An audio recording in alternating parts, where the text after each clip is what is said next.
So this is the second video on the second method of numerical methods, and in this video we are given a question to prove that the root of the equation x squared minus 4 equal to 0 is 2 using the second method. So we already know that x squared minus 4, the root of that equation is actually 2.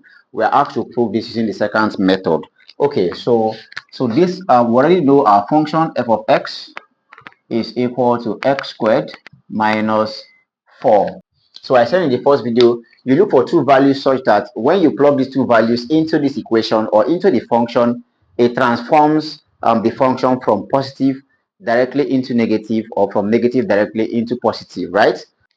So let's pick these two values. Let's start from when x is 0. So we find f of 0. This is going to be equal to 0 squared minus 4, and this remains negative 4. Let's now go to when x is 1. We plug in, find f of 1. This is going to be equal to 1 squared minus 4, and this is going to be 1 squared is 1, 1 minus 4. Again, we have a negative value, negative 3. So we try when x is 2. We find f of 2. This is going to be equal to 2 squared minus 4. And 2 squared minus 4 is actually what? 0. So which means it's not working, right? We try when x is 3. F of 3 is going to be equal to 3 squared minus 4. Now 3 squared is 9. 9 minus 4 is actually positive 5. So you observe that the number before 3 is 2, but 2 caused this function to be 0, and we don't want this. We want a situation where the value of the two values will transform the function directly from negative into positive or from positive into negative. So now you can't go ahead to want to try f of 4, because if you do that, you're going to have 16 minus 4, another positive value, and if you keep on trying, you keep on getting a positive result. So the law of these two choices is such that after obtaining the values of x that converts this function from positive into negative or from negative into positive, the product of the functions f of x naught times f of x1 must be less than 0. So the product of the two functions must be less than 0. So you can't go ahead and keep picking values of x, because if you keep picking values of x, you keep having positive results. So far, we have now observed that the function changes into negative when x is 1. That's the closest to when it changes into positive when x is 3. So we can simply pick what? These two values. When x is 1 and when x is 3, the function changes into positive and then into negative. So you see that if you multiply these two values together, minus 3 multiplied by positive 5, you're simply going to have minus 15, which is actually less than 0. So we simply go with what? These two values and keep the other one aside. So we can take the middle one off now. So we are now working with when x is 1, we have a negative value, and when x is 3, we have a positive value. So having found this, the next thing now is to carry out our first iteration. For the first iteration,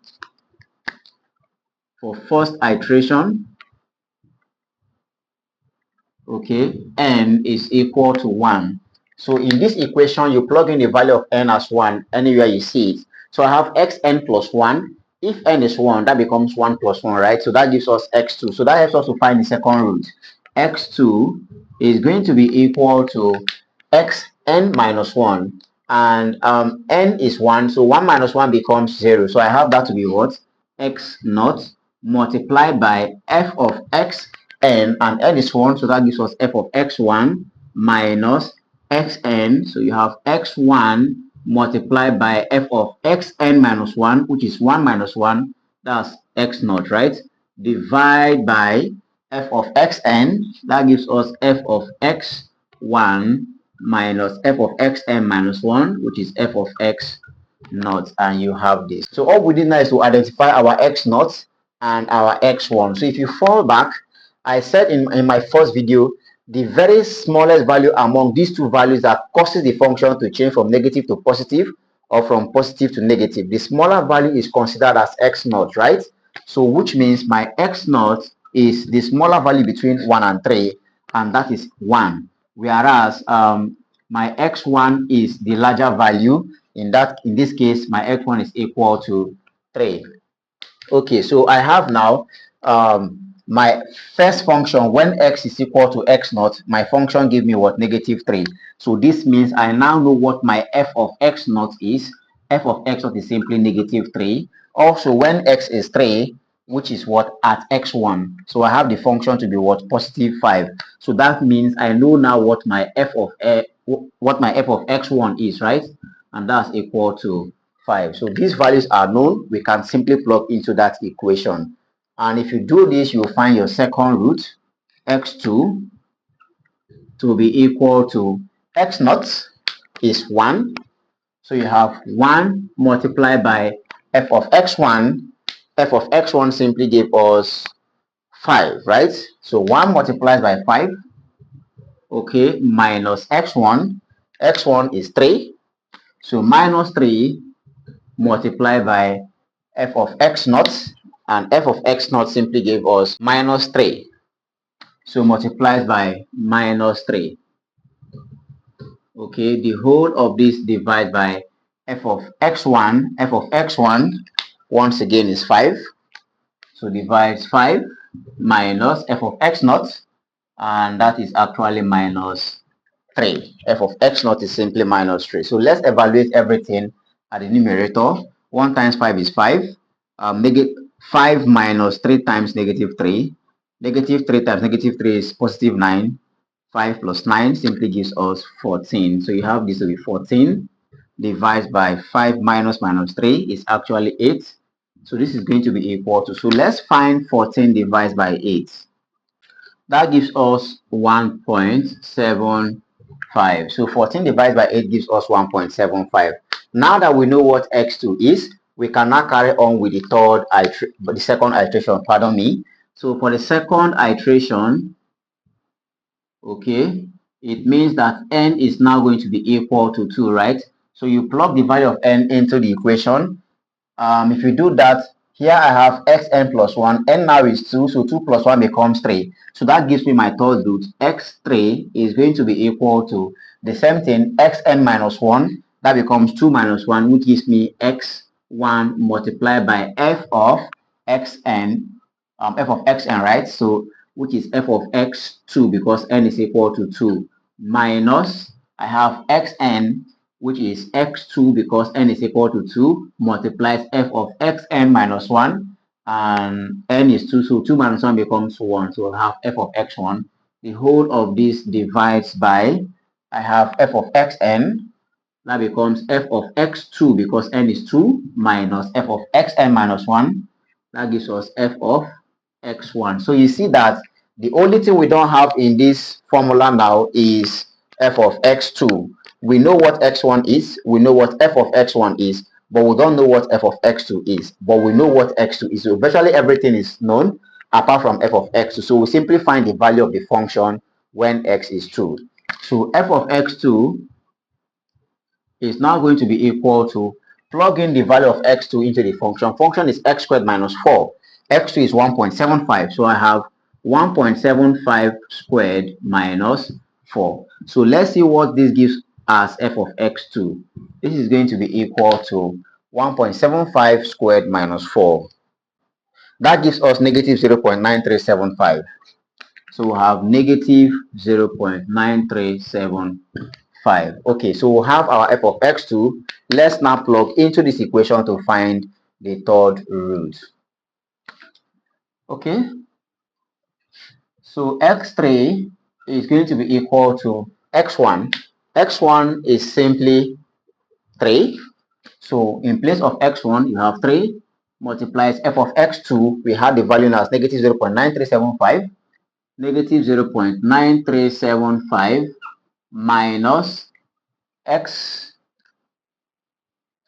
Okay, so this is x2. So minus x2, and we had x2 as 1.75. 1.75 multiplied by f of x1, and f of x1 gave us here as simply 5. So multiply by 5. The whole of this divides by f of x2, which is negative 0.9375. Negative 0.9375 minus f of x1, which is 5, please, minus 5.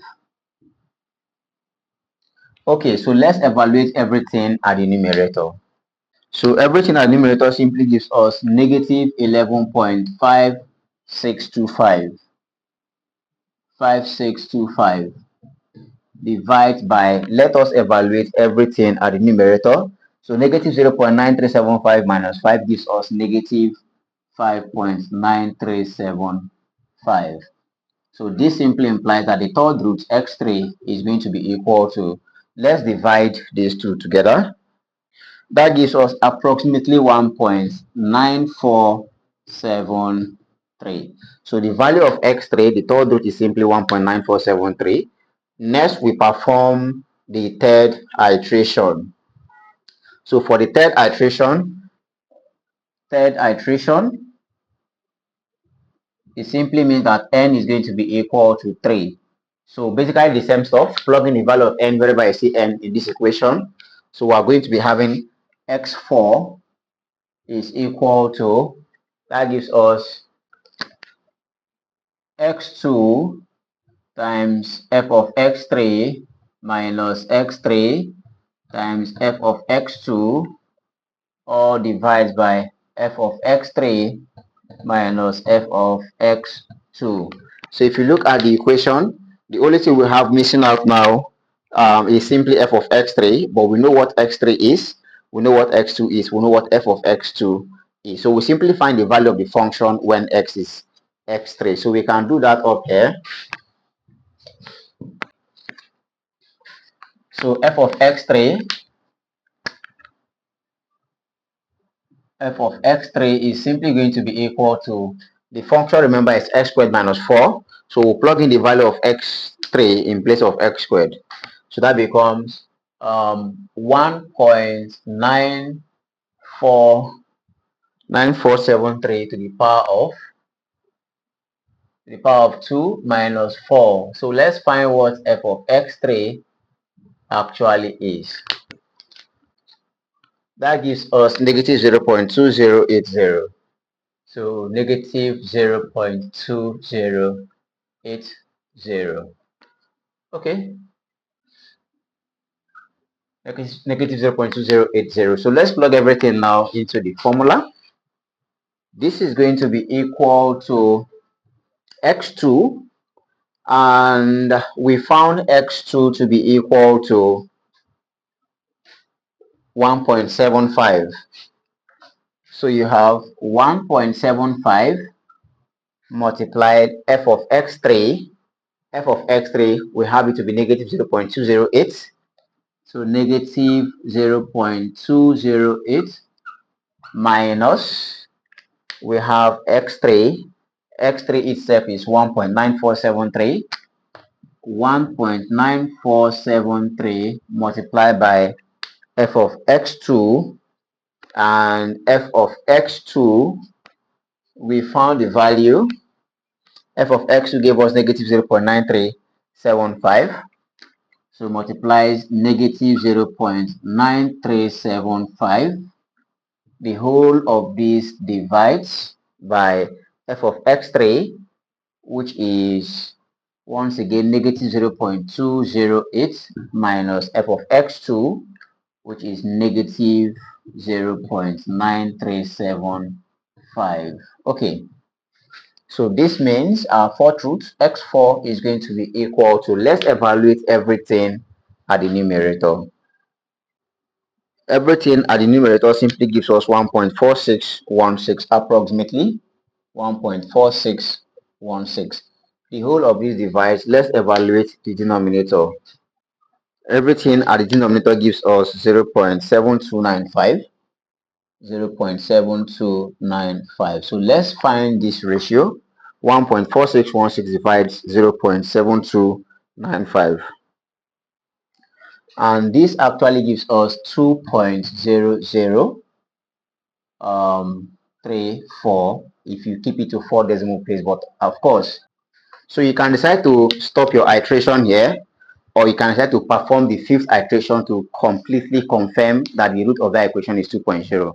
Of course, from the fourth iteration, you already see that the root of that equation is simply 2.0. But to clear your doubt, so you have at least up to 3 decimal places, you can perform the next iteration but still following the same output. But that's it for this particular video. We are able to prove that the root of x squared minus 4 is actually equal to 2 using the secant method of numerical methods. I will see you in the next video with more amazing questions on secant method of numerical methods. In the meantime, if you're new to the channel, please do well to smash the subscribe button and turn on your bell notification so you don't miss out on our subsequent videos when it drops. I will see you in the next video. Thanks.